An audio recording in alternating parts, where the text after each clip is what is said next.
The rain hammered against the floor-to-ceiling windows of the penthouse like 1,000 desperate fingers trying to break through. I stood in the kitchen, my bare feet cold against the marble floor, watching the city lights blur into watercolor streaks through the glass. 3 years. 3 years of living in this gilded cage, and I still felt like a ghost haunting someone else's life. My hands trembled as I poured chamomile tea into the delicate porcelain cup, one of dozens in the cabinet that I'd never chosen, never wanted. The steam rose and kissed my face with fleeting warmth, a brief comfort in the suffocating silence that had become my constant companion. I wrapped my cardigan tighter around my thin frame, feeling the weight of fabric that cost more than my mother's monthly rent, yet provided no real warmth. 3 years of marriage to a man who barely looked at me. 3 years of sleeping in separate rooms. 3 years of wondering why he'd chosen me at all. The grandfather clock in the hallway chimed midnight, its echo bouncing off the empty walls. Marcus wouldn't be home for hours, if he came home at all. Most nights, I fell asleep to silence and woke to absence. The penthouse was enormous, spanning the entire top floor of the building, but it felt like a mausoleum, beautiful and lifeless. I moved to the living room, my footsteps soundless, practiced in the art of not disturbing the peace of a home that had never truly been mine. Everything here screamed of wealth and power. The Italian leather sofas I was afraid to sit on, the original paintings whose artists I couldn't pronounce, the Persian rugs that probably cost more than most people's homes. But none of it was mine. I was just another expensive object Marcus Valentino had acquired and forgotten. The marriage had been arranged, that much I understood. My father had owed money to dangerous people, the kind of debt that doesn't get erased with bankruptcy or apologies. One day, men in black suits had appeared at our cramped apartment, and my father's face had gone the color of ash. Then Marcus himself had arrived. I remember that day with crystalline clarity. He'd walked into our shabby living room like a predator entering a cage of mice, and everything had shifted. He was younger than I'd expected, only 30 to my 21, and devastatingly handsome in a way that made my breath catch. Dark hair swept back from a face of sharp angles and harder edges, eyes the color of smoke and steel, a body that moved with lethal grace beneath a suit that probably cost more than our annual rent. He'd barely looked at me that day. His gaze had swept over me once, cataloging, assessing, dismissing, before returning to my father. They'd spoken in low voices while I sat frozen on our threadbare couch, my younger sister clutching my hand with bruising force. I caught fragments: debt, arrangement, protection, marriage. My father had cried when Marcus left. Great, heaving sobs that shook his shoulders while he apologized over and over. "You'll be safe," he'd said, his voice breaking. "He promised you'd be safe, and your sister, your mother. He'll protect them all." The wedding had happened 2 weeks later in a courthouse, witnessed by stone-faced men in expensive suits and one terrified girl who'd barely graduated high school. Marcus had said his vows in a voice devoid of emotion, slipped a platinum band on my finger that felt like a shackle, and kissed me once. A brief, cold press of lips that promised nothing. That had been the only time he'd touched me in 3 years. I curled up on the window seat, pulling my knees to my chest, watching the rain. My reflection stared back at me in the glass. Too thin, too pale, drowning in clothes meant for someone with more substance. I'd lost weight since the wedding, despite the private chef who prepared elaborate meals I mostly ate alone. Depression, maybe, or just the slow erasure of existing in a space where you don't belong. The sound of the elevator doors opening made my heart jump. I glanced at the clock. 1:30 in the morning, early for Marcus. I heard his voice first, low and deadly calm, speaking in Italian to someone. Then other voices, his men, always surrounding him like a living fortress. Footsteps crossed the marble entryway, multiple sets, accompanied by the subtle rustle of concealed weapons and the faint smell of rain-soaked leather and gun oil. I should have gone to my room. That was the unspoken rule. When Marcus conducted business, I made myself invisible. But something in his tone made me freeze, my curiosity warring with self-preservation. "Don't care what his excuse was," Marcus was saying, his voice carrying that particular edge that made grown men flinch. "He had one job. One. And now we have a problem." I shifted slightly, trying to hear better, and my elbow knocked against the decorative vase on the side table. It wobbled, time slowing to syrup as I watched it teeter. My hand shot out, but I was too late. The vase fell, shattering against the hardwood floor with a sound like a gunshot in the quiet penthouse. The conversation stopped instantly. My heart hammered against my ribs as footsteps approached. Quick, purposeful, dangerous. I pressed myself back against the window seat, making myself as small as possible, my breath coming in shallow gasps. Marcus appeared in the doorway to the living room, and my breath caught. He'd removed his suit jacket, his white shirt unbuttoned at the collar, sleeves rolled up to reveal forearms corded with muscle and decorated with scars that told stories I'd never hear. His dark hair was slightly disheveled, and there was a smear of something on his jaw that might have been blood. His gray eyes found me immediately, pinning me in place like a butterfly to a board. For a moment, neither of us moved. I could see his men behind him, Alessandro, his right hand, and two others whose names I'd never learned. They all watched me with the blank expressions of men trained not to react. "I'm sorry," I whispered, my voice barely audible. "I didn't mean... I'll clean it up." I scrambled off the window seat, my bare feet hitting the floor. Pain bloomed instantly as a shard of porcelain bit into my heel. I gasped, stumbling, and suddenly Marcus was moving. He crossed the distance between us in 3 long strides, his hand catching my elbow before I could fall. The touch sent electricity racing up my arm, the first time he'd touched me since our wedding day. His grip was firm, but careful, and I could feel the calluses on his palm, the warmth of his skin through the thin fabric of my cardigan. "Don't move," he ordered, his voice low and rough. "You'll cut yourself more." I froze, acutely aware of how close he was, close enough that I could smell him, expensive cologne layered over something darker, more dangerous. Smoke and leather, and the faint metallic tang of violence. My pulse thundered in my ears. Marcus glanced over his shoulder. "Alessandro, first aid kit. Now." "Boss," Alessandro started, his gaze flicking between us with poorly concealed surprise. "Now," Marcus repeated, and Alessandro disappeared. The silence stretched taut between us. I could feel Marcus's eyes on me, studying me in a way he never had before. My skin prickled with awareness, with fear, with something else I didn't want to name. "Why are you still awake?" he asked finally. "I couldn't sleep," I said, my voice steadier than I felt. "I'm sorry. I know you're busy, I said don't move." His grip on my elbow tightened fractionally. "Your foot is bleeding." I looked down and saw the dark stain spreading across the hardwood, the bright smear of red that looked almost black in the dim lighting. The pain was distant, secondary to the surreal reality of Marcus Valentino touching me, speaking to me, looking at me like I was actually visible. Alessandro returned with the first aid kit, his expression carefully neutral. Marcus took it without a word. Then, before I could process what was happening, he bent and scooped me up into his arms. I made a sound, half gasp, half squeak, my hands instinctively clutching his shoulders. He was solid beneath my fingers, all controlled strength and coiled danger, and my brain short-circuited at the sensation of being held, of being touched after 3 years of existing as a phantom in my own life.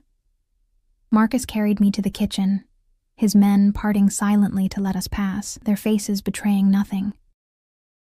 He set me on the marble counter with surprising gentleness, positioning me under the recessed lighting. Then he knelt in front of me, pulling my injured foot toward him. I watched in stunned silence as Marcus Valentino, the man whose name made criminals cross themselves and whose reputation painted him as a monster, carefully examined the cut on my heel. His fingers were gentle, methodical, and when he looked up at me, something in his expression had shifted. "This needs stitches," he said quietly. "It's fine," I protested automatically. "I can just..." "It's not fine." His voice carried an edge of something I'd never heard from him before, not quite anger. Something more complicated. "Alessandro, call Dr. Romano. Tell him to get here within the hour." "Marcus, really, it's just a cut." His gaze snapped to mine, silencing me. For 3 years he'd barely said my name. For 3 years, I'd been invisible. But now, with his hands on my skin, and his eyes locked on mine. I felt seen for the first time since that cold courthouse ceremony. "You're bleeding," he said, his voice low and dangerous, in a way that made my stomach flutter. "In my home, under my protection. That makes it my concern." My breath caught. Under my protection, as if I'd ever truly been that. Marcus turned his attention back to my foot, cleaning the wound with efficient movements that suggested he'd done this before. His touch was careful, almost tender, and I found myself studying him, the strong line of his jaw, the thick lashes that framed those storm-gray eyes, the small scar that bisected his left eyebrow. He was beautiful and terrifying in equal measure, and I had no idea what to do with the fact that he was touching me, caring for me, looking at me like I mattered. Why? The word escaped before I could stop it. His hands stilled. "Why what? Why do you care?" I whispered, my voice breaking. "You've ignored me for 3 years. I'm just the debt payment, the arrangement. So why?" Marcus stood abruptly, stepping into the space between my knees, and my words died.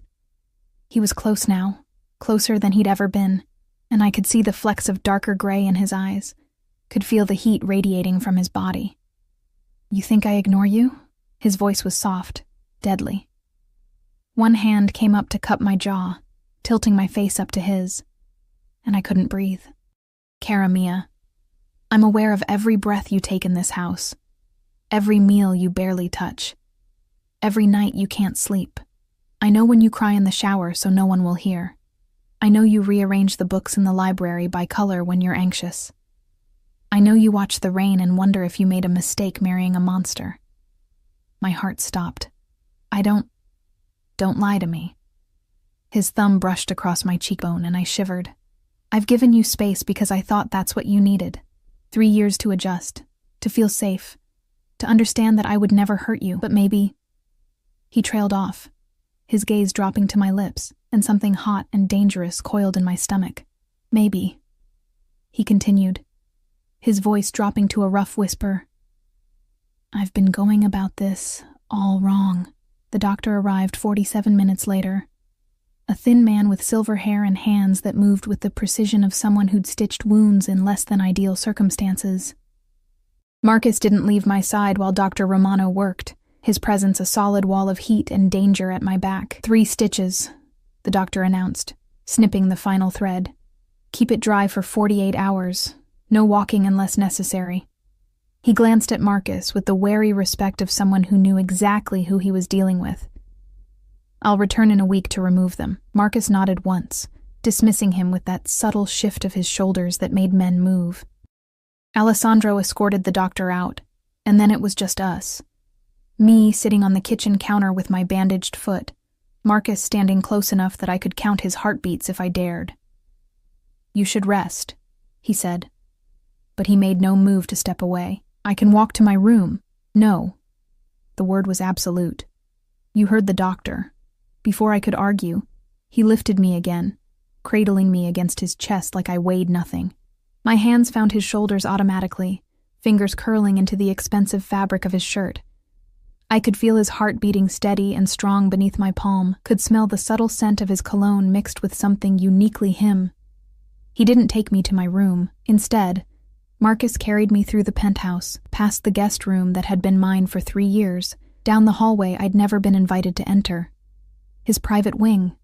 My breath caught as he shouldered open a door, revealing a bedroom that was all dark wood and masculine elegance, dominated by a massive bed that looked like it could sleep 4 people comfortably.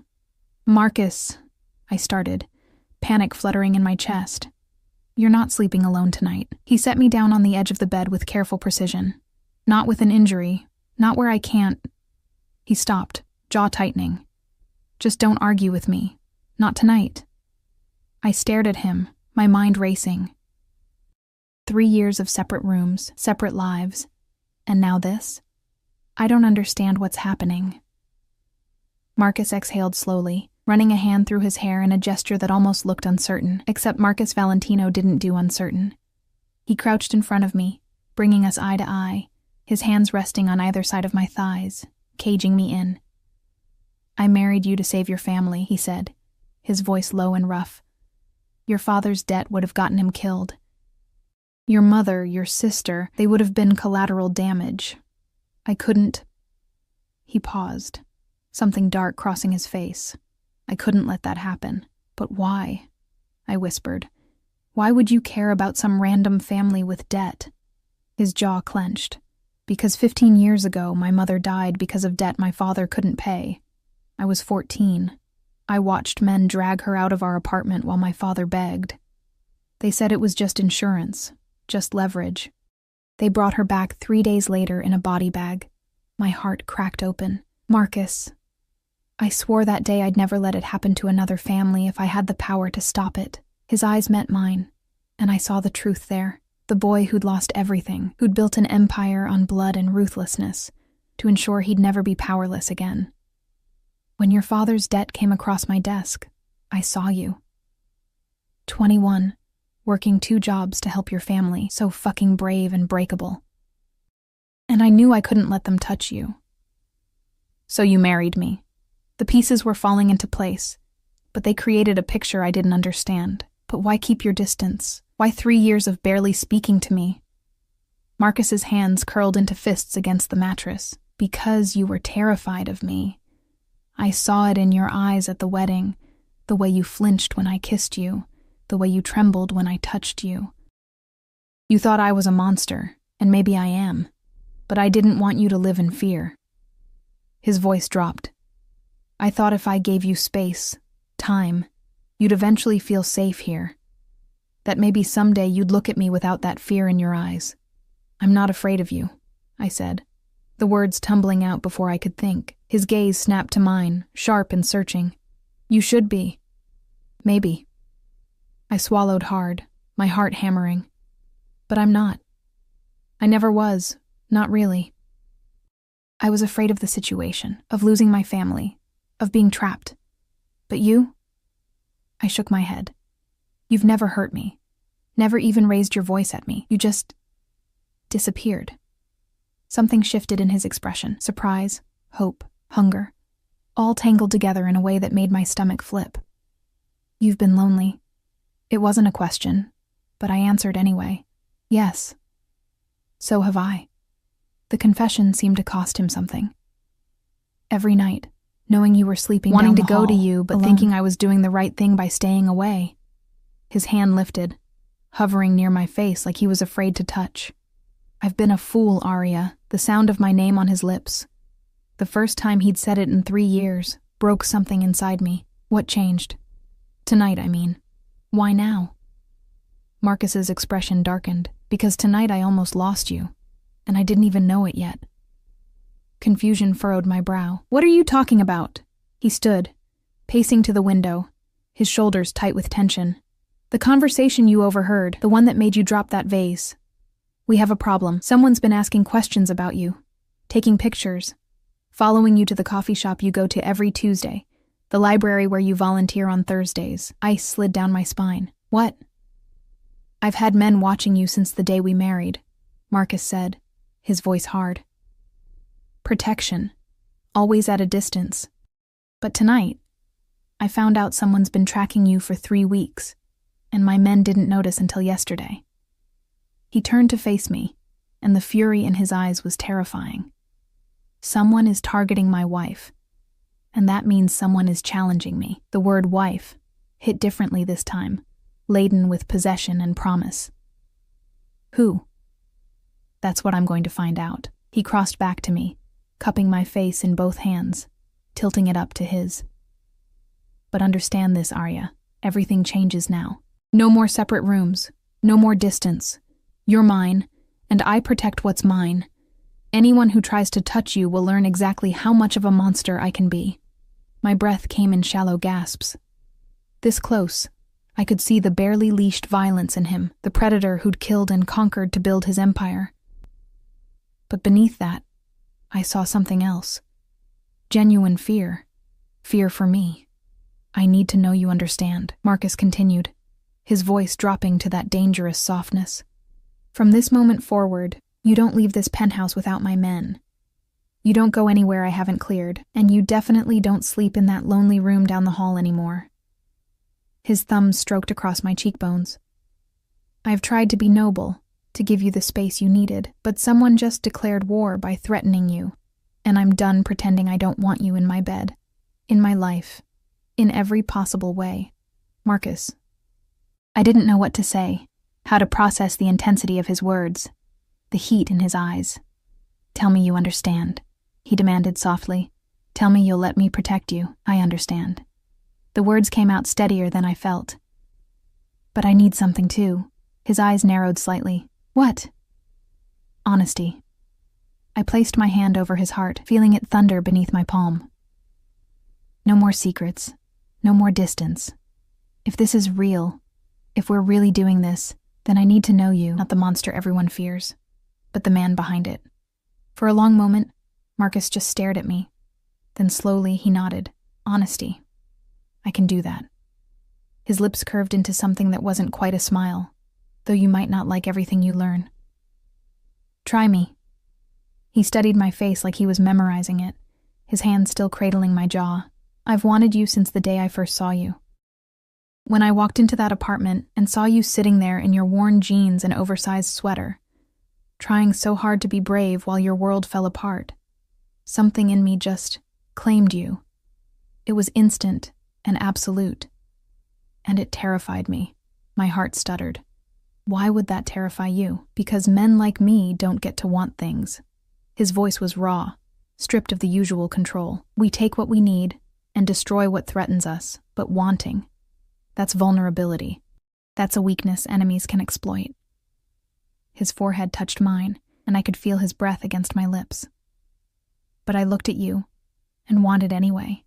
Wanted to protect you, possess you, keep you safe from everything, including myself. That's why you stayed away. I breathed, understanding finally clicking into place. You thought you were protecting me from your own feelings. I thought I was protecting you from becoming a target. His hands slid down to my shoulders, my arms, leaving trails of fire. I thought if we seemed like a business arrangement, if you appeared to be just another transaction, no one would see you as leverage. I was wrong. Someone saw through it, or they don't care, and now you're in danger because of me. So what happens now? Marcus pulled back slightly, his eyes searching mine. Now I stop pretending. Now I claim my wife properly, and I make sure every person in this city knows that touching you means death. His hand curved around the back of my neck, possessive and gentle. Now I keep you so close that nothing and no one can hurt you.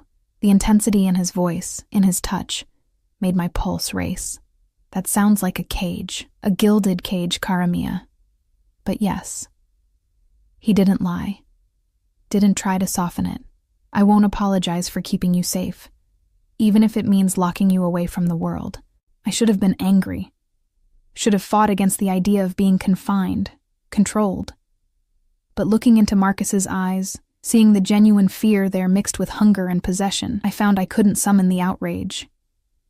Maybe because some broken part of me had always wanted to be wanted this desperately.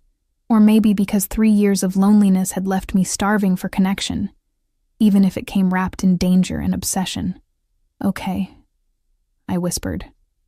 Marcus went very still. Okay? I'm not saying I'll be a perfect prisoner, I clarified, feeling braver than I had in years. And we're going to have to figure out how this works, how we work. But yes, okay, I'll stay close. I'll let you protect me. I met his gaze steadily, but you have to let me in too. No more walls between us. Something fierce and possessive flashed across his face. No more walls. He agreed. Then, with aching slowness, he leaned in and pressed his lips to mine. The kiss was nothing like our wedding kiss. That cold, perfunctory press of lips that had promised nothing. This was heat and hunger barely leashed. Marcus's mouth moving against mine with careful intensity, like he was holding himself back from devouring me whole. His hand tightened on my neck, angling my head, and when his tongue traced the seam of my lips, I opened for him without thinking. The kiss deepened, and I made a sound I didn't recognize. Need and surrender all tangled together. Marcus groaned against my mouth, his free hand finding my waist, pulling me closer to the edge of the bed, pressing himself between my thighs. I could feel the evidence of his desire, could feel the way his whole body trembled with the effort of maintaining control. When he finally pulled back, we were both breathing hard. His pupils were blown wide, his lips slightly swollen, and the look in his eyes was pure predator. 3 years, he said roughly, his voice barely recognizable. 3 years I've wanted to do that, wanted to taste you, touch you, claim you properly. His hands flexed on my waist. You have no idea how hard it's been. Hearing you in the shower, smelling your shampoo in the hallway, knowing you were sleeping alone just down the hall. I was trembling, overwhelmed by sensation and emotion. Marcus, but not tonight. He pressed one more gentle kiss to my forehead, then stepped back with visible effort. Tonight you rest. Let your foot heal. And he exhaled shakily. I need to make some calls, find out who's been following you, and explain to them why that was a fatal mistake. The shift from passionate to deadly was jarring, a reminder of exactly who I'd married. But somehow, knowing he was channeling that violence toward protecting me made it less frightening and more thrilling. Marcus helped me under the covers, his movements surprisingly gentle. Sleep, Kara. I'll be in the study if you need me. Alessandro will be outside the door. He paused, something vulnerable crossing his face. And Arya? Tomorrow, everything changes. Tomorrow I start making up for 3 years of being an idiot. I watched him leave, the door clicking shut softly behind him, and stared at the ceiling of his bedroom. Our bedroom now, apparently. My foot throbbed dully, my lips still tingled from his kiss, and my mind spun with everything that had happened in the span of a few hours. Someone was following me. Marcus had wanted me all along. We just had our first real kiss. Everything had changed, just like he said. I touched my lips, remembering the heat of his mouth, the barely controlled hunger in his kiss. For 3 years, I'd existed in this penthouse like a ghost. But tonight, Marcus had made me feel solid, real, wanted. Tomorrow, he'd said, everything changes. I closed my eyes, Marcus's scent surrounding me from the pillows, and for the first time in 3 years, I fell asleep without crying. Sunlight pierced through the floor-to-ceiling windows, dragging me from sleep. For a disoriented moment, I didn't recognize my surroundings. The massive bed, the dark furniture, the scent of expensive cologne clinging to the sheets. Then, memory crashed back. The broken vase, the stitches, Marcus's confession, that devastating kiss. I sat up carefully, testing my injured foot. It throbbed, but the pain was manageable. The clock on the nightstand read 9:47 a.m., later than I'd slept in years. A note rested beside it, written in bold, angular handwriting. Stay in bed. Breakfast is coming. We need to talk. M. As if summoned by the note, a soft knock sounded at the door. Mrs. Valentino? A woman's voice, unfamiliar. Come in, I called, pulling the covers higher. The door opened to reveal a woman in her 50s with kind eyes and silver-streaked hair, carrying a tray laden with food. Behind her, Alessandro stood in the hallway, his expression unreadable. Good morning, ma'am. I'm Teresa, Mr. Valentino's housekeeper. She set the tray across my lap with practiced efficiency. He asked me to ensure you ate properly and stayed off that foot. I stared at the spread. Fresh fruit, perfectly scrambled eggs, toast, bacon, orange juice, coffee. This is too much. Teresa's smile was gentle. Mr. Valentino was very specific about your breakfast. He said you haven't been eating enough. Her eyes held understanding, maybe even sympathy. He's been worried about you for quite some time, though he'd never admit it. Heat crept up my neck. How long have you worked for him? 15 years. Since he was barely more than a boy trying to survive in a dangerous world. She adjusted the pillows behind me. I've never seen him look at anyone the way he looks at you. Like you're precious, breakable, worth protecting at any cost. The words settled over me like a warm blanket. He has a strange way of showing it. Men like Mr. Valentino don't know how to be soft, Teresa said quietly. They learn to survive, to fight, to kill. Love confuses them, makes them vulnerable. She patted my hand. Give him time to figure out how to be a husband instead of just a protector. After she left, I picked at the food, my mind churning. Everything had shifted so fundamentally in one night that I didn't know how to orient myself. The man I'd thought ignored my existence had apparently been watching me obsessively for 3 years. The marriage I'd believed was merely transactional apparently meant something to him, something intense and possessive that both thrilled and terrified me. I was halfway through the eggs when the door opened again.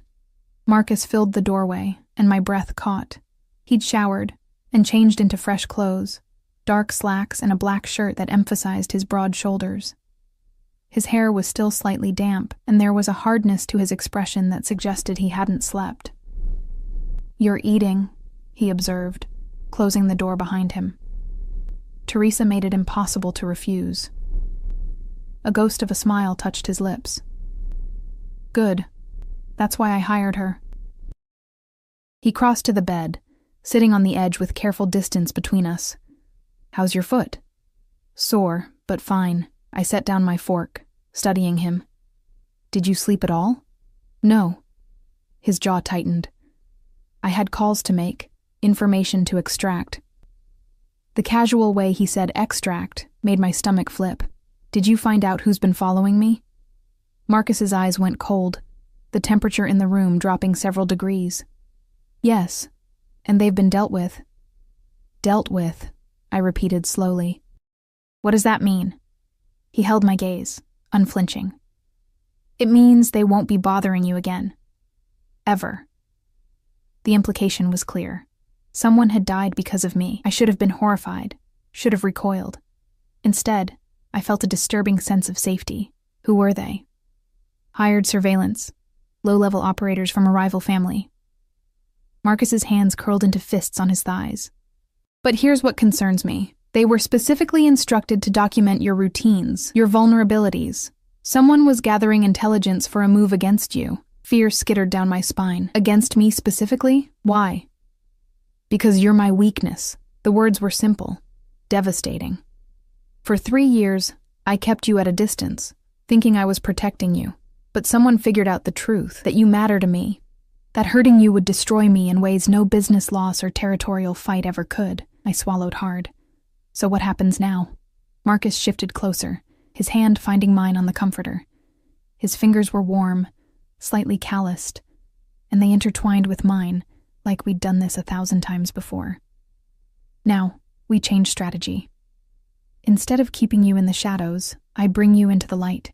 By tonight, every person in this city will know that Aria Valentino is untouchable. That she's under my protection, my possession, and harming her means going to war with me. How are you going to do that?" His thumb stroked across my knuckles, the gesture almost absent, like he needed to touch me. "There's a gala tonight. Black tie, invitation only, attended by every major player in the city, legitimate and otherwise. I never bring dates to these events, never show weakness by appearing with someone who matters." His gray eyes met mine. "Tonight, I'm bringing my wife. And I'm making sure everyone understands exactly what you mean to me." My heart hammered. "Won't that make me more of a target?" "No." The word was absolute. "It will make you suicide to target. Right now, you're a mystery, a potential weakness to exploit. After tonight, you'll be a declared asset. Anyone who touches you will know they're starting a war they can't win." His hand tightened on mine. "I have the power to protect you, Aria. I just need to stop hiding you and start claiming you." The intensity in his voice, the possessive way he said claiming, sent heat pooling in my stomach. "Okay." Marcus's eyes darkened, just like that? No argument? "You think I should argue? Most people would." He studied my face like he was trying to solve a puzzle. "Most people would be demanding I take them far away from danger, not parade them in front of it." I thought about the last 3 years, the loneliness, the invisibility, the feeling of being a ghost in my own life. Then I thought about last night, Marcus's hands on my skin, his confession, that soul-searing kiss. "I'm tired of being invisible. If being visible means being yours, then I can live with that." Something fierce and possessive flashed across his face. He leaned in, his free hand cupping my jaw, and kissed me with barely restrained hunger. This kiss was different from last night's. Less controlled, more demanding. His tongue swept into my mouth, claiming, and I made a sound that was half gasp, half moan. When he pulled back, we were both breathing hard. "After tonight," he said roughly.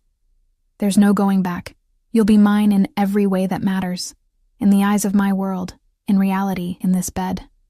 His thumb traced my lower lip. "Are you sure this is what you want?" I should have been uncertain. Should have asked for time, for space to process. But looking into Marcus's storm-gray eyes, feeling the way he trembled with the effort of holding back, I found I'd never been more certain of anything. "I'm sure." Marcus exhaled shakily, then stood with visible effort. "Then we have a lot to do today. I've had a stylist scheduled to arrive this afternoon. You'll need a dress, hair, makeup, everything. I have dresses. Not like this one." His eyes raked over me with an intensity that made my skin prickle. "Tonight, you need to look like exactly what you are, a queen. My queen. Untouchable, devastating, mine." He moved toward the door, then paused. "And Arya, after tonight we share this room, this bed, no more separate lives." The promise in his voice made my stomach flip. "Okay." He left, and I sat there amid the breakfast tray, my lips still tingling from his kiss, my mind spinning with everything that was happening. 24 hours ago, I'd been invisible. Now, I was about to be paraded in front of the most dangerous people in the city as Marcus Valentino's most prized possession. The afternoon arrived in a blur of activity. The stylist Marcus hired was a severe woman named Isabel, who looked at me with critical eyes before nodding once, as if I'd passed some test. She brought 3 assistants and enough equipment to stock a salon. "Mr. Valentino was very specific about tonight," Isabel said, directing her team with sharp gestures. "Elegant, but powerful. Beautiful, but untouchable. You need to look like a woman who could bring a man to his knees with a glance." "That's a tall order," I muttered. Her smile was sharp. "Darling, have you looked in a mirror? The bones are already there. We just need to show the world what Mr. Valentino already sees." What followed was hours of pampering that felt more like preparation for battle. My hair was washed, trimmed, and styled into soft waves that cascaded down my back. My nails were shaped and painted a deep red that Isabel called blood and roses. Makeup was applied with artistic precision, subtle but striking, emphasizing my eyes and cheekbones in ways I'd never managed myself. Then came the dress. Isabel held it up with reverent hands. A floor-length gown in midnight blue silk that seemed to capture light and shadow in its folds. The neckline was elegant but revealing. The waist cinched, the skirt flowing like water. Diamond-studded heels accompanied it, along with jewelry that probably cost more than my family's house. "Mr. Valentino chose this himself," Isabel said, helping me into the dress. "He was very particular about the color. Said it matched your eyes when you're angry." The dress fit perfectly, hugging every curve I'd forgotten I had under my usual oversized clothes. When I finally looked in the full-length mirror, I barely recognized myself. The woman staring back was elegant, poised, powerful. Everything I'd never felt like before. "You look like you belong in his world now," Isabel said softly. "Like a queen." A knock at the door made us both turn. "Come in," I called. Marcus entered, and the moment his eyes landed on me, he froze. The expression that crossed his face was raw, unguarded. Hunger and possession and something that looked almost like reverence. "Leave us," he said without looking away from me, his voice rough. Isabel and her team disappeared quickly, the door clicking shut behind them.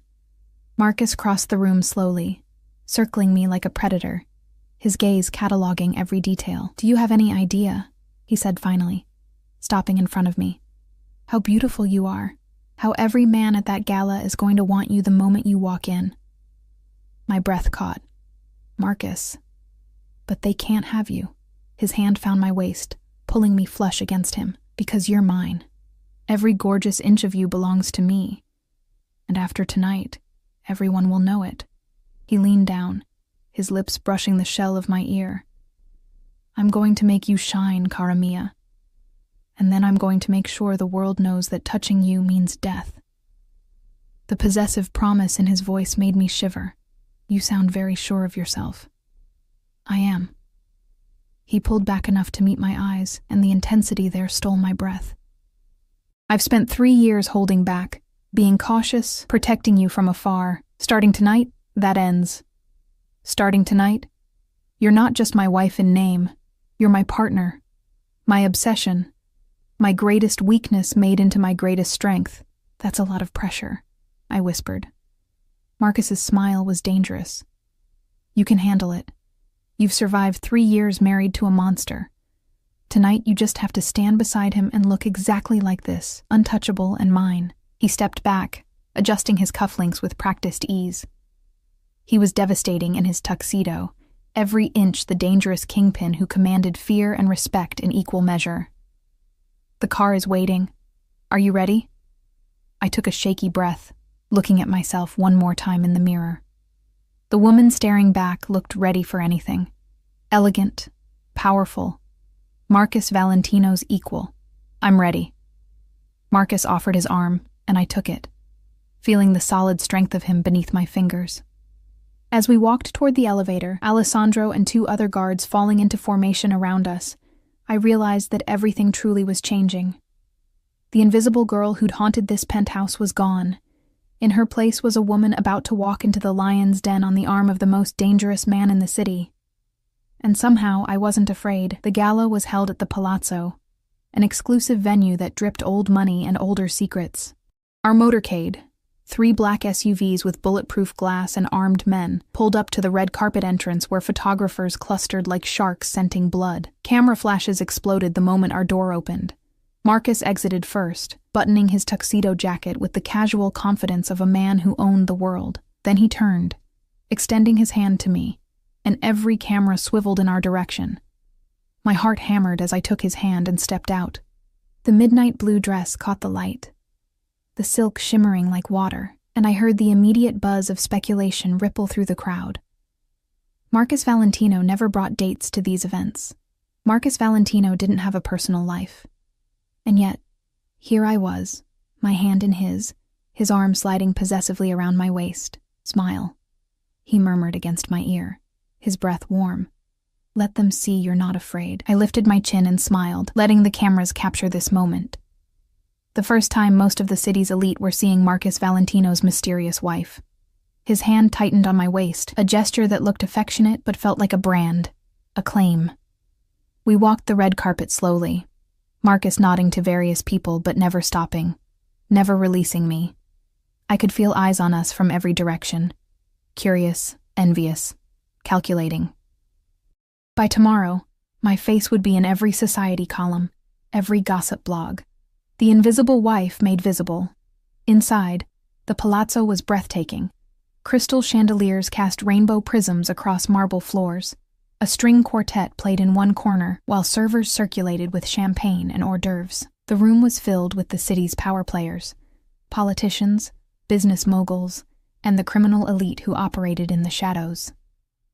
They all mingled together in a dance as old as civilization itself, power recognizing power regardless of legality. Stay close, Marcus said quietly, his hand never leaving the small of my back. Don't accept drinks from anyone but our servers. Don't go anywhere without Alessandro. And if anyone makes you uncomfortable, you tell me immediately. The protectiveness in his voice made something warm bloom in my chest. I will. We'd barely taken 3 steps into the room when people began approaching. Marcus introduced me to a blur of faces. Mayors and CEOs, judges and crime lords, all treating him with the same careful respect. And with each introduction, he made the same point clear. This is my wife, Aria. The emphasis on wife was unmistakable, a verbal claiming that matched the possessive way he kept me tucked against his side. Marcus, you've been hiding this beauty from us for years, purred a woman in a scarlet dress, her eyes sharp with calculation. Victoria Russo, if I remembered correctly, head of a rival family, beautiful and deadly in equal measure. I didn't even know you were married. I value my privacy, Victoria, Marcus replied smoothly, his hand flexing possessively on my hip. But circumstances change. Victoria's gaze slid to me, assessing. How fascinating. And what made you decide to share her with the world now? I didn't. The words were soft, but edged with steel. I decided to make it clear that she's under my protection. Permanently. Irrevocably. His gray eyes met Victoria's with undisguised warning. Anyone who forgets that fact will learn why that's a mistake they can only make once. The threat hung in the air between them. Victoria's smile didn't waver, but something flickered in her eyes. Acknowledgement. Maybe even a hint of fear. How romantic. Congratulations on finally claiming your bride properly. She drifted away, but I could feel her watching us. She's dangerous, I murmured. Very, Marcus agreed. But now she knows you're off limits. That was the point. He guided me toward a quieter corner, where Alessandro materialized with 2 glasses of champagne from a server Marcus had clearly pre-approved. Every person in this room is dangerous, Kara. That's why I need them to understand that touching you means war. I sipped the champagne, letting the bubbles settle my nerves. Is it always like this? Everyone watching, calculating? Always. His thumb traced circles on my hip, a gesture that was becoming familiar, comforting. My world is a chess game where the stakes are life and death. Every move matters. Every piece has value. He turned me to face him, his free hand coming up to cup my jaw. And you, Arya, are my queen. The most valuable piece on the board. Lose you, and I lose everything. May the intensity of his words, his gaze, made my breath catch. Around us, people were watching this display of affection with varying degrees of shock. Marcus Valentino didn't do public displays. He didn't touch, didn't show weakness. But here he was, holding me like I was precious, looking at me like I was his entire world. You're making a statement, I realized. I'm making a promise. He leaned down, his forehead touching mine, and the ballroom seemed to fade away. Anyone who hurts you dies. Anyone who threatens you dies. Anyone who even looks at you wrong will wish they'd died. His voice dropped to that dangerous softness. I'm done being subtle about what you mean to me. Before I could respond, a commotion near the entrance drew our attention. A man was striding through the crowd with the kind of confidence that came from either stupidity or power, in this case, probably both. He was handsome in a cold way, blonde and blue-eyed, wearing his tuxedo like armor. Men stepped aside for him, and I saw Marcus's entire body go rigid. Who is that? I whispered. Dante Carrington. Marcus's voice was ice, head of the Carrington family, Victoria's cousin and my biggest rival for control of the Eastern Territories. His arm around me tightened to the point of pain. And the man who likely ordered the surveillance on you. Fear spiked through me. Are you sure? Not yet, but I will be. Marcus's jaw clenched. And when I have proof, I'll burn his entire organization to the ground. Dante's gaze found us across the room, and his smile was sharp as a knife. He changed direction, heading straight for us, and I felt Alessandro shift closer on my other side, his hand disappearing into his jacket, going for his weapon. Valentino, Dante said as he approached, his voice carrying that particular inflection of false friendliness. What a surprise to see you here with company. I thought you preferred to keep your personal life private. Things change, Carrington. Marcus's voice could have frozen fire. Arya, this is Dante Carrington. Dante, my wife. Dante's blue eyes raked over me with an assessment that made my skin crawl. Enchanted. I had no idea Marcus had such exquisite taste in women. He extended his hand toward me. May I? I started to reach for it automatically, but Marcus's hand caught my wrist, stopping me. The gesture was possessive, territorial, and absolutely deliberate. My wife doesn't shake hands with men who might lose them. The threat was explicit. Dante's smile sharpened, his hand dropping. How protective. One might almost think you're worried about her safety. His gaze flicked between us, calculating. Though I can't imagine who would be foolish enough to threaten someone under your protection. Can't you? Marcus stepped forward slightly, positioning himself partially between Dante and me. Because I can think of several people stupid enough to try, but they won't make that mistake twice. The testosterone in the air was suffocating. People around us had gone quiet, watching this confrontation with the avid interest of those who sensed blood in the water. This was more than just two rivals posturing. This was a challenge, a line being drawn. Dante's expression never wavered. Well, I'd hate for anything unfortunate to happen to such a lovely woman. The city can be so dangerous, especially for those who find themselves in the wrong place at the wrong time. His gaze met mine. You should be careful, Mrs. Valentino. Sometimes protection isn't enough. My spine stiffened. Is that a threat? A friendly warning. Dante's smile was cold, from one concerned citizen to another. Marcus moved so fast I barely registered it. One moment he was standing beside me, the next he had Dante by the throat, slamming him back against a nearby pillar. Gasps rippled through the crowd. Alessandro and the other guards formed a wall around us, hands on weapons, ready for war. Let me make something very clear, Marcus said softly, his voice carrying despite its quietness. You don't talk to my wife. You don't look at my wife. You don't think about my wife. Because if anything, and I mean anything, happens to her, I will make you watch while I dismantle everything you love before I finally let you die. Do we understand each other? Dante's face was reddening, but his eyes showed no fear, only calculation and cold fury. Perfectly. Marcus released him with a shove, stepping back to me and pulling me against his side. Good. Now get out of my sight before I forget we're in public. Dante straightened his jacket with deliberate calm, his gaze promising retribution. Enjoy your evening, Valentino, both of you. He walked away, but the menace in his words lingered like smoke. The moment he was gone, the room exhaled. Conversation resumed, but everyone was watching us now with new understanding. Marcus Valentino had just claimed his wife in the most public, violent way possible. There could be no doubt now about what I meant to him, or what he'd do to protect me. We're leaving, Marcus said quietly, his hand finding mine. Now. He didn't give me time to argue, just guided me toward the exit with Alessandro and the guards forming a protective circle. People parted for us like water, and I caught glimpses of their faces. Shock, fear, fascination. By tomorrow, tonight's confrontation would be legend. The drive back to the penthouse was silent and tense. Marcus's jaw was clenched tight, his hand gripping mine with bruising force, like he was afraid I'd disappear if he let go.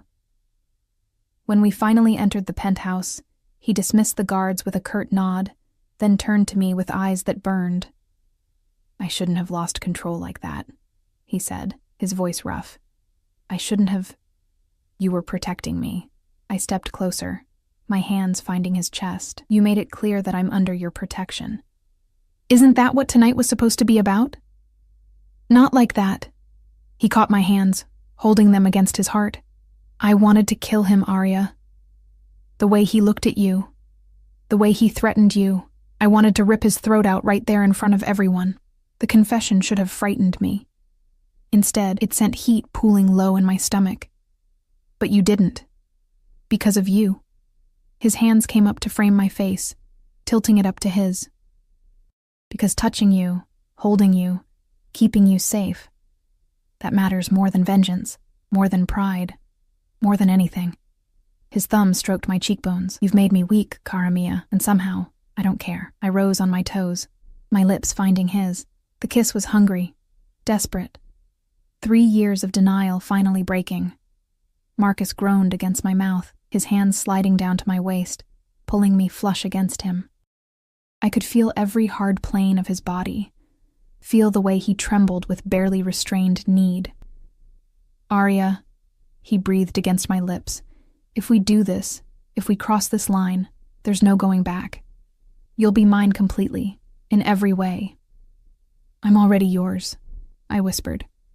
I have been since you carried me to your bed last night, maybe longer. Something fierce and possessive flashed in his eyes. He swept me up into his arms, cradling me against his chest, and carried me through the penthouse to his bedroom. Our bedroom. The city lights painted shadows across the massive bed as he laid me down with surprising gentleness. 3 years, he said, his hands finding the zipper of my dress. 3 years I've wanted you, dreamed about you, imagined this moment. The zipper slid down with agonizing slowness, his fingers trailing fire along my spine. I'm going to take my time, Kara. I'm going to worship every inch of you. And by the time I'm done, you'll never doubt who you belong to. The dress pooled around my waist, and Marcus's sharp intake of breath made me shiver. His hands mapped my exposed skin with reverent touches, like I was something precious and breakable. When his lips followed the path his hands had traced, I gasped, arching into him. "Marcus," I breathed, my hands finding his hair, holding him to me. He looked up at me, his eyes molten silver in the darkness. "Say it. Say you're mine. I'm yours," I whispered without hesitation. "Only yours." The words seemed to break something in him. His control shattered, and suddenly his mouth was on mine again, hot and demanding, while his hands made quick work of the rest of our clothes. When skin finally met skin, we both made sounds that were more animal than human.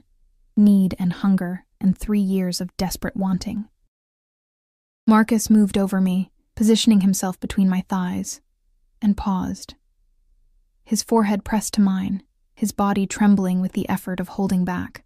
"Last chance to change your mind." I wrapped my legs around his waist, pulling him closer. "I'm not changing my mind. I want this. I want you." He entered me slowly, carefully, his eyes never leaving mine. The sensation was overwhelming. Pleasure edged with pain, fullness, connection, completion. When he was fully seated inside me, he stilled, giving me time to adjust, his whole body shaking. "Arya," he breathed, my name a prayer and a curse. "You feel... God, you feel perfect." Then he began to move, and coherent thought became impossible. There was only sensation, only Marcus above me, around me, inside me. His hands mapped my body like he was memorizing every curve, every response. His mouth left marks on my throat, my collarbone, branding me as his. And when his hand slipped between us, finding that bundle of nerves that made me cry out, he smiled against my skin with dark satisfaction. "That's it," he murmured, his voice rough with desire. "Let me hear you. Let me know I'm the only one who makes you feel like this." The pleasure built and built, spiraling higher until I thought I might shatter. Marcus's rhythm became more urgent, his control fraying, and when he commanded, "Come for me, Kara," I obeyed, falling apart in his arms with a cry that might have been his name. He followed moments later, my name on his lips, his body shuddering against mine as he found his own release. Then he collapsed beside me, pulling me into his arms, holding me like I might disappear. For long moments, we just breathed together, hearts racing, skin slick with sweat. Marcus's hand stroked through my hair with surprising tenderness, and when I looked up at him, the expression on his face stole my breath. "Mine," he said softly, fiercely. "You're mine now, Arya. Completely, irrevocably mine." I pressed a kiss to his chest, right over his heart. "And you're mine." His arms tightened around me, always have been, Cara Mia, even when I was too stupid to admit it. We lay there in the darkness, wrapped around each other, and for the first time since our courthouse wedding 3 years ago, I felt like I was exactly where I belonged. Block 5. I woke to unfamiliar warmth, Marcus's body wrapped around mine, his arm heavy across my waist, his breath stirring my hair. Morning light filtered through the windows, painting everything gold, and for a moment I just existed in that perfect stillness, memorizing the weight of him, the rhythm of his breathing, the way his hand splayed possessively across my stomach even in sleep.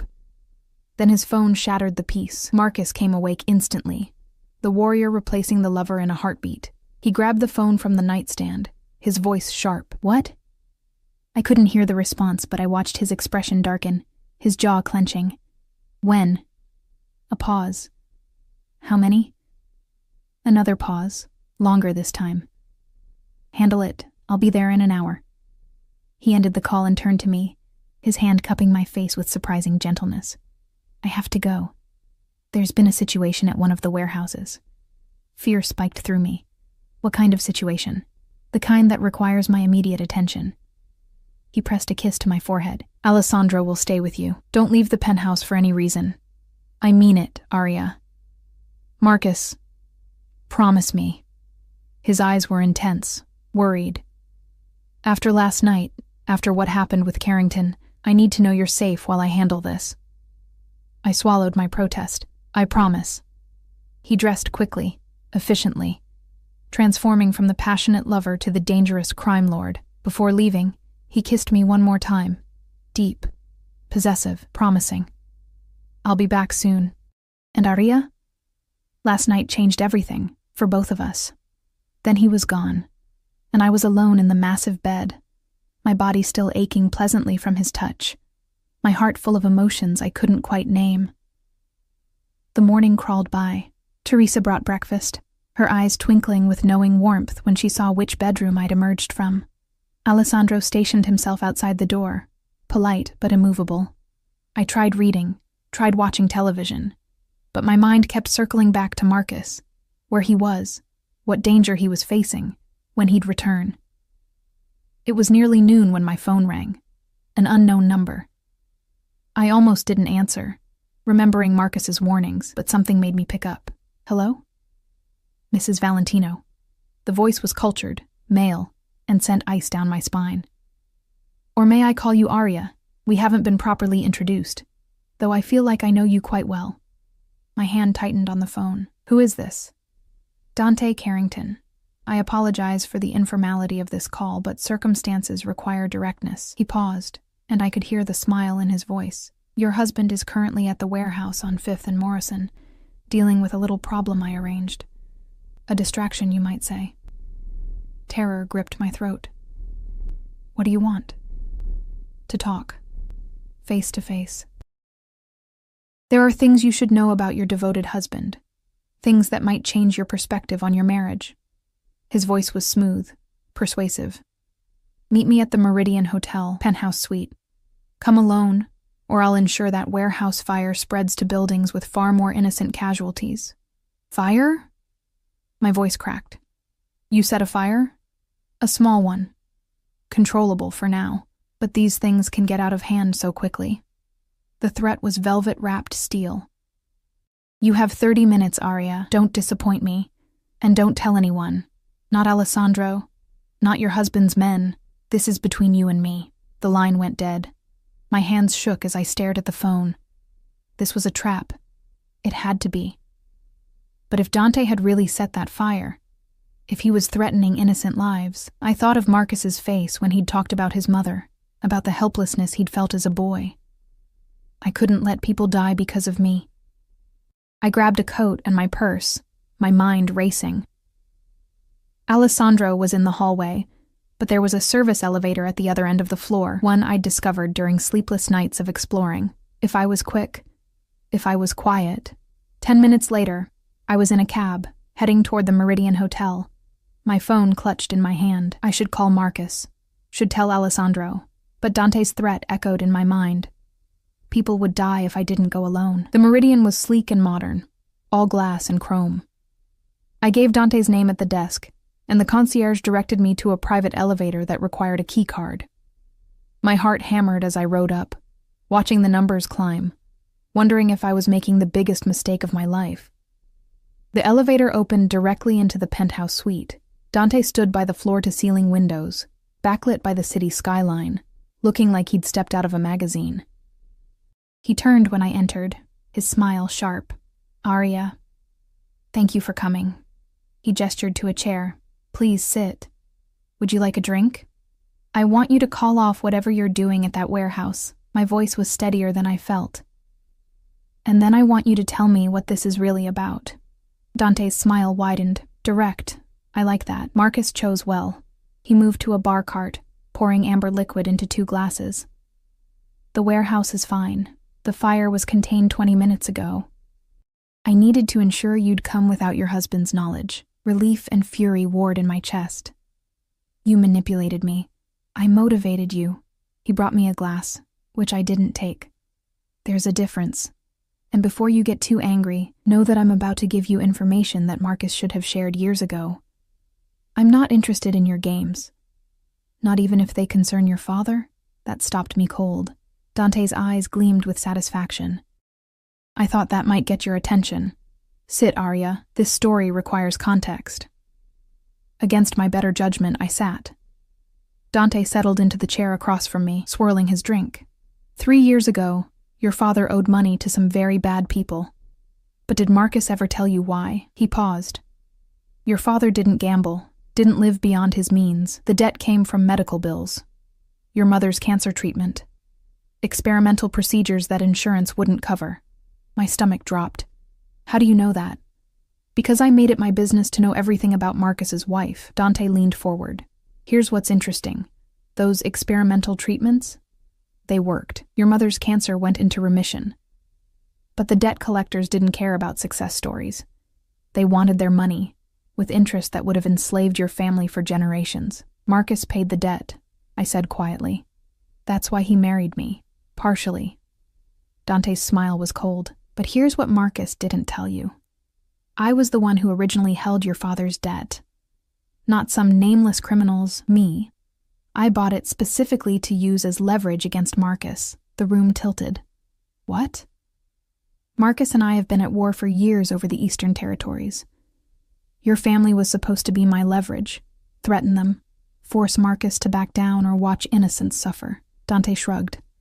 But Marcus found out before I could make my move. He came to me with an offer. He'd cede a portion of the Eastern Territories if I transferred your father's debt to him and stayed away from your family. I couldn't breathe. You're lying. Am I? Dante pulled out his phone, scrolling through documents. Here's the contract, signed by both of us. Marcus gave up territory worth hundreds of millions to protect your family. And then, to ensure I couldn't touch you again, he married you himself. He looked up at me. Tell me, Arya, does that sound like a man who married you out of obligation or obsession? My mind reeled. Marcus had sacrificed part of his empire for me, for my family, before I'd even known his name. The marriage hadn't just been about paying a debt. It had been about removing me from Dante's reach entirely. Why are you telling me this? I whispered. Because Marcus winning you was never part of my plan. Dante's expression hardened. I wanted leverage. Instead, I gave him the one thing that makes him vulnerable, you. And last night, watching him nearly kill me in front of everyone for daring to threaten you, I realized something. The only way to truly hurt Marcus Valentino is through his wife. Cold dread washed over me. If you think I'm going to help you. I don't need your help. Dante stood, moving to the windows. I just needed to get you here, away from his protection, to prove a point. The sound of footsteps made me spin. Men emerged from the other rooms. 5 of them, armed, faces hard. My heart seized as I realized the trap I'd walked into. You see? Dante continued conversationally. Marcus's love for you is his weakness, and I'm going to use it to destroy him. He glanced at his watch. Right about now, he's discovering you're gone.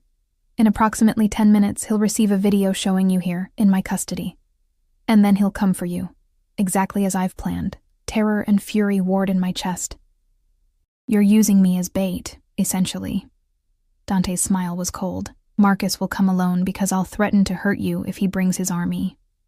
He'll be vulnerable, emotional, desperate, and when he walks through that door, my men will be waiting. I'll take everything from him, his empire, his life, and the satisfaction of knowing he died trying to save you. He'll kill you first, I said with more confidence than I felt. Perhaps. But you'll be dead too, which means he loses either way. Dante moved closer, and I fought the urge to recoil. I'm going to enjoy watching his face when he realizes he can't save you this time. The elevator dinged. Everyone froze. Dante's expression shifted from confident to confused. That's not possible. We have at least... The elevator doors opened, and Marcus stepped out. But he wasn't alone. Alessandro emerged behind him, followed by 20 armed men who fanned out with military precision. And Marcus. Marcus looked like death personified. His suit was torn, smudged with soot from the warehouse fire. His knuckles were bloody, and his eyes were cold, empty, promising annihilation. You miscalculated, Carrington, Marcus said, his voice soft and deadly. You assumed I wouldn't know my wife left the penthouse. You assumed I wouldn't have trackers in everything she owns. He held up his phone, showing a map with a blinking red dot. My location. You assumed I'd be stupid enough to come alone. Dante's men reached for their weapons, but they were outgunned and outmaneuvered. Alessandro's team had weapons trained on them before they could even draw. The standoff was over before it began. Marcus's gaze found mine across the room, and something in his expression cracked. Arya, are you hurt? I shook my head, unable to speak past the lump in my throat. His attention snapped back to Dante with lethal focus. You touched my wife. You threatened her. You used her as bait. He moved forward, each step measured, terrifying. I told you what would happen if anyone hurt her. Did you think I was bluffing? Marcus, Dante started, but Marcus's fist connected with his jaw, sending him sprawling. Don't say her name. Marcus hauled Dante up by his collar, his voice dropping to that dangerous softness. Don't think it. Don't breathe in her direction, because I'm going to make an example of you that will echo through this city for decades. You can't kill me here, Dante gasped. Too many witnesses. Too public. Marcus's smile was terrible. Who said anything about killing you? He shoved Dante toward Alessandro. Take him to the facility. I want every piece of his organization dismantled by sunrise. His assets, his territory, his people, all of it. Leave him with nothing but the clothes on his back and the memory of what he lost. Boss. Alessandro hesitated. And make sure he understands that if he ever comes near my wife again, if he ever speaks her name again, if he ever so much as thinks about her, then I'll revisit the question of killing him. Slowly. Creatively. Marcus's gaze was ice. Get him out of my sight. Alessandro and the men dragged Dante toward the stairs, avoiding the elevator we'd need. Dante's protests faded as they disappeared, leaving Marcus and me alone in the penthouse suite. For a long moment, neither of us moved. Then Marcus crossed to me in 3 long strides, pulling me into his arms with bruising force. His whole body trembled as he buried his face in my hair. When I realized you were gone, he said, his voice breaking. When I saw that empty bedroom, I thought, Christ, Arya, I thought I'd lost you. I'm sorry. Tears streamed down my face. He said there was a fire, that people would die if I didn't come alone. I know. Marcus pulled back enough to cup my face, his thumbs wiping away my tears. Dante told me everything he said to you. And I should have told you the truth about your father's debt, about what I gave up to protect you. He closed his eyes. I didn't want you to feel obligated. Didn't want you to think I expected gratitude or repayment. You gave up part of your territory for me, I whispered, before you even knew me. I saw your picture in the debt file. His eyes opened, and they were raw, vulnerable. Just one photo, and I knew I'd do anything to keep you safe. It wasn't rational. It wasn't smart. But it was absolute. His forehead touched mine. I've been yours from that moment, Arya. Long before you were mine. The confession broke something in me. I kissed him with everything I had. Love, gratitude, forgiveness, promise.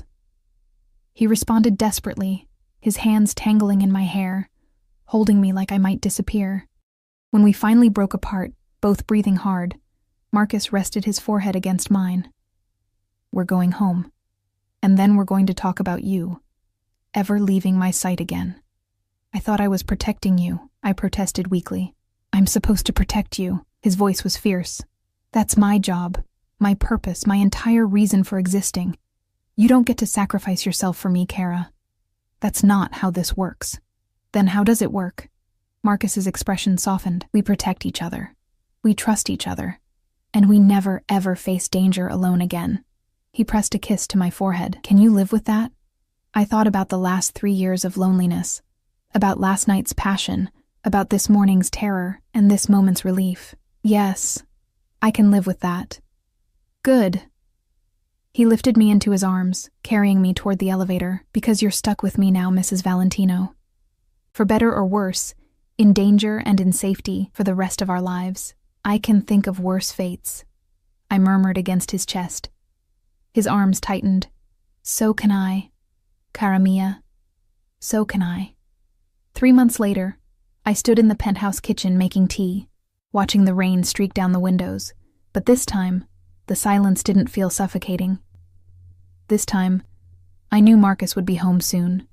Knew I'd fall asleep in his arms, knew I'd wake to his kisses. The debt that had brought us together was long paid. Dante Carrington had fled the city, his empire in ruins, his name a cautionary tale. My family was safe, thriving even. My mother's cancer still in remission, my sister in college, my father working an honest job that Marcus had quietly arranged. And Marcus and I, we were learning each other day by day. Learning how to be partners instead of strangers. Learning that love built on protection and obsession could grow into something deeper, more real. The elevator dinged, and I smiled, setting down my tea. Marcus appeared in the doorway, and the look on his face when he saw me, like I was his entire world, his greatest treasure, his home, never got old. "Hey," I said softly. "Hey yourself." He crossed to me, pulling me into his arms, kissing me with the casual intimacy of someone who had the right. "How was your day?" "Quiet, boring, perfect." I leaned into him, breathing in his scent. "How was yours?" "Better now." His hand found my waist, thumb stroking in that possessive way that made me shiver. "I have a surprise for you." "Oh?" He pulled an envelope from his jacket, handing it to me. Inside were 2 plane tickets to Italy. 2 weeks. No business, no danger, no interruptions. Just you and me, finally taking the honeymoon we never had. Tears pricked my eyes. "Marcus, I want to show you where my mother was from. Want to walk the streets she loved, eat at the restaurants she talked about." His expression was vulnerable, open. "Want to build memories with you that have nothing to do with debts or danger or the life we've lived here." I kissed him, pouring everything I felt into it. Love, gratitude, joy. "When do we leave?" "Friday."